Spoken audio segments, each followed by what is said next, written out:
haven't seen my other video, I got new tires for my Tesla Model Y about 5 months ago. Since then, I've logged in 10,000 miles. Today I'm going to talk about the tires I got and if I think they're a good choice for your Tesla. What is up guys, it's Chris with Everydaychris and welcome back to my channel. The #1 place for Tesla, tech, and everyday life.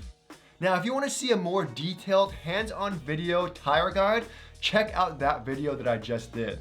However, this is going to be more of a follow-up video on the tires I got, the Michelin Pilot Sport All Season 4s. Honestly, these tires are so sexy and it really gives that Tesla that sporty look. Now before I replaced Daddy Chill with these rubbers, I had the stock Continental tires that came with the Tesla as well as the stock Gemini rims.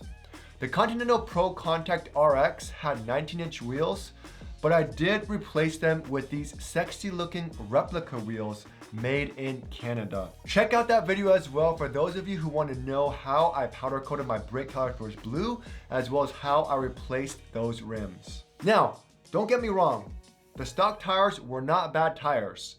I had about 28,000 miles in the tires before replacing them, and I could have easily gone to around 30K, but we had a road trip planned, so I didn't really want to risk it. The crazy thing is a lot of people are saying their stock tires only last them 15 to 20,000 miles, and it's easy to say that because of the Tesla and the way you drive. A couple of tips that make your tires last longer that's worked for me is not to floor it 24/7. Try using chill mode. Don't take corners like your life depended on it. This is a super important one. Rotate your tires every 5,000 miles. Tesla does it, they come to your house.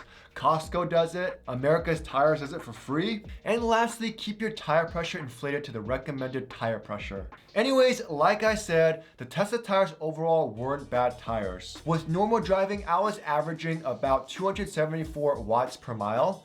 And don't forget, with watts per mile, the lower watts you use, the more efficient your car is. And that's super important when you are choosing new tires, especially for an electric vehicle.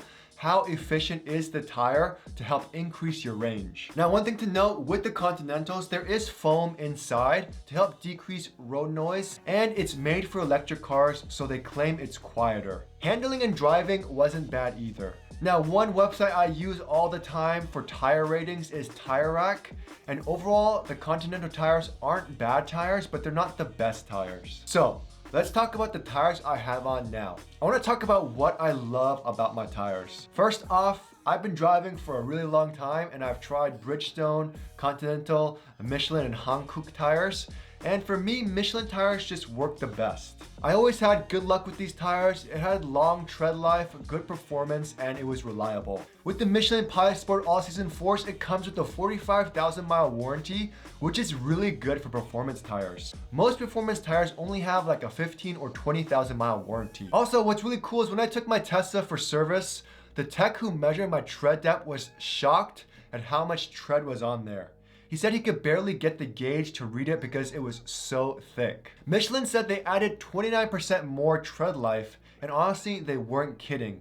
These are really beefy tires. The Pilot Sport All Season 4s has a tread wear rating of 540, and that basically means how long will the tires last, and you always want higher. In comparison, their Pilot Sport 4S summer tire only has a tread wear rating of 300. And a lot of performance cars use those summer tires. Like the Tesla Model 3 Performance, it uses the Pilot Sport 4 summer tires. I mean, these are my tires after 10,000 miles and the tread still looks like new. Now, not only do these tires have better tread depth, which means they will last longer, because the rubber is so thick, you actually get a much smoother ride. After I put these tires on my car, I immediately noticed a huge difference in ride quality.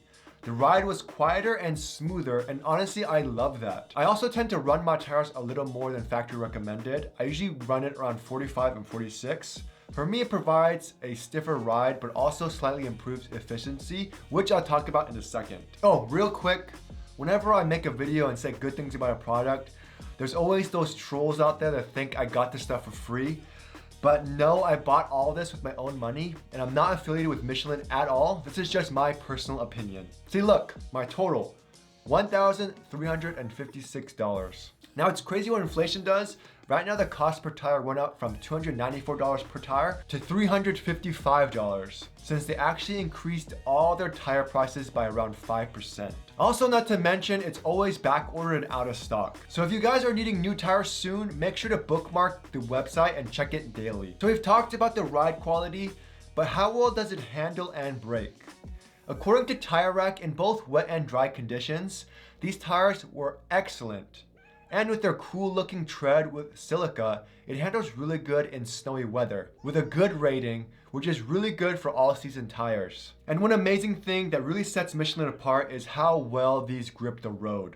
These grip the road so well. I mean, when I first got my tires, you could literally hear how sticky it was as it just stuck to the pavement like gum. And even 10,000 miles later, you can still kind of hear the stickiness. And because these tires are so sticky, the crazy thing is, when you are slowing down with one pedal driving, the car actually slows down much quicker. It's a pretty interesting feeling, like you set the regen even further to max. However, the one downside to these sticky tires is resistance. And it's really common with performance tires because of that stickiness and grip, you lose efficiency. And with EV cars, efficiency is everything. So like I said before, with my Continental tires, I was averaging around 274 watts per mile, which is pretty good. Now, whenever you get new tires, because it's new, it's sticky, so you'll see some increase in watts hours per mile. And with performance tires, you'll see a lot more hit in your efficiency. With my new tires, I'm getting around 297, with my lifetime energy around 283.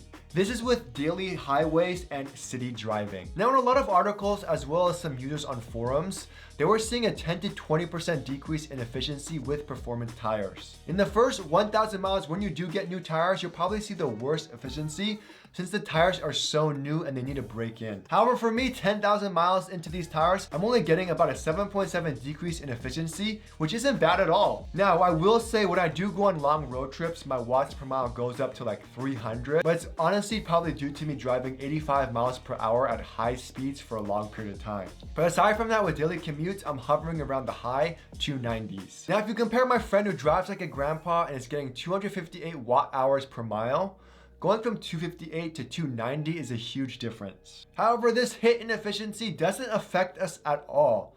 We still stop at all our normal stops on road trips, and we haven't had any increase in range anxiety because of it. So while it does affect the range slightly, it's not enough for me to notice. Overall, I'm so happy with these tires. The ride is smoother, the handling and braking is noticeably better, and although I took a hit in efficiency, in my opinion, it's totally worth it. Since I got these, I've been to Arizona, Mammoth Lakes, Zion National Park, Las Vegas, and I haven't had any issues. Honestly, if you do decide on the tires, watch my other video first, because I talk about all the extra specifics like the size of the tires, as well as making sure you get an extra low tire and all that fun stuff. Anyways guys, hope that video helped you, and I'll see you guys next time.